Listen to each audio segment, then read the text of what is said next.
Sir, Humayun Kabir ने आज कहा है कि टीएमसी का साथ नीम का अंडरस्टैंडिंग है, इसीलिए इलेक्शन से पहले चिट्ठी ऑपरेशन करके उनको बदनामी किया जा रहा है। आज कहा वो देखिए, हमको कभी से जोड़ देते, कभी बीजेपी से जोड़ देते, कभी टीएमसी से जोड़ देते।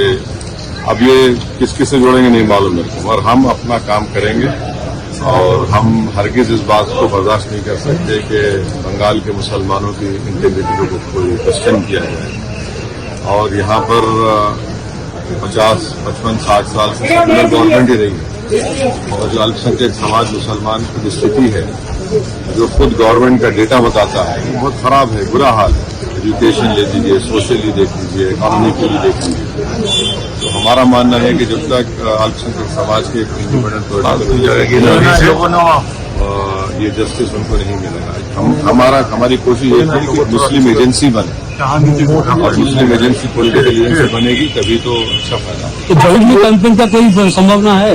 ये जॉइंटली कैंपेन का किससे? हेमंत कबीर के साथ